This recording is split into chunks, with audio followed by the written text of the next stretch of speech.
Madam घणीए Kasuti web series देख के आया हूँ वेनसडे, पर मेरे तो एक बात समझ कौन आई, ये छोरी वेनसडे एडम पागल पुगल थी के।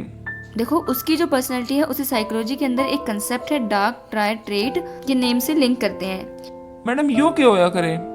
देखो, डार्क ट्रायड पर्सनैलिटीज के अंदर 3 टाइप्स की पर्सनैलिटी आती है। फर्स्ट है नर्सिज्म, सेकंड आती है मैकियावेलिनिज्म, थर्ड आती है साइकोपैथ। जो फर्स्ट कैटेगरी है नर्सिज्म, इसके अंदर मी माई सेल्फ या फिर कोई चीज मुझे कैसे इफेक्ट करेगी उस पर बिलीव करते हैं। इनका बिहेवियर सेल्फ सेंटर्ड और अपने आप को सुपीरियर दिखाने वाला होता है। इस तरह के लोगों को अपना स्टेटस का ज्यादा ध्यान और दूसरों के इमोशन से कम ही फर्क पड़ता है। इसको आगे 2 टाइप्स में डिवाइड करते हैं। फर्स्ट है ग्रैंडसन नर्सिज्म एंड सेकंड वन है वल्नरेबल नर्सिज्म। जो ग्रैंडसन नर्सिज्म होते हैं, इस टाइप में वो हैं जो अपने आप को सुपीरियर मानते हैं या फिर बचपन से ही इन्होंने अपने आप को ऊंचा समझा होता है। ये लोग सेंसिटिव थोड़े कम पाए जाते हैं।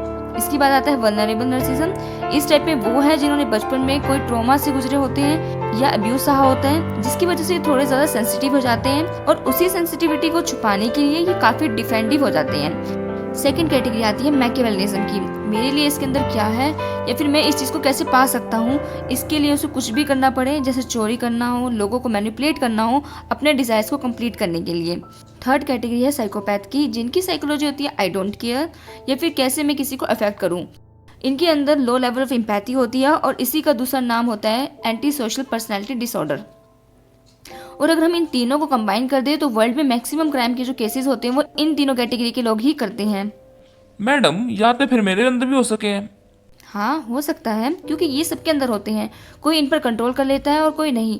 जो नर्सिज्म और साइकोपैथ की कैटेगरी है वो मोस्टली न्यूरोलॉजिकल प्रॉब्लम्स की वजह से होती है, जबकि मैकियावेलिज्म सिचुएशन की वजह से होती है। जो नर्सिज्म और साइकोपैथ है उनकी जो फ्यूचर जनरेशन होती है उनके अंदर सेम ट्रेट्स पाने के चांसेस ज़्यादा होते हैं, क्योंकि जो पेरेंट्स के जीन बच्चों में मिल सकते हैं। जबकि जो मैकियावेलिज्म का ट्रेट होता है वो बच्चे अपने पेरेंट्स से सीखते हैं, लर्न करते हैं, ना कि उनकी जीन्स के द्वारा आते हैं। अगर हम इवोल्यूशन हिस्ट्री की बात करें इनकी, तो हमारे जो एंसेस्टर्स थे उन्होंने सिंपल लाइफ, जिसे हम स्लो लाइफ कहते हैं, वो जी होती है। इसके अंदर उन्होंने सिंपल शादी करी होती है, फिर बच्चे, और उसी के अंदर कहीं ना कहीं ये इंक्लूड हो जाते हैं।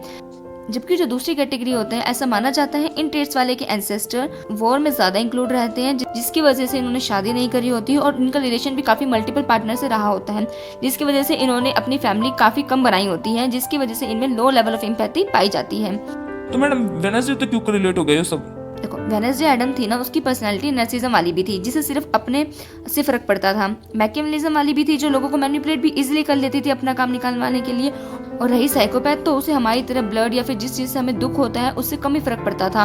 तो वो पागल तो नहीं थी, बट हाँ, उसके अंदर ये जो डार्क ट्रेट थे वो तीनों के तीनों अच्छी क्वांटिटी में पाए गए थे। So let me know in the comment sections, आपके अंदर इनमें से कौन सा ट्रेट पाया जाता है। Thank you so much.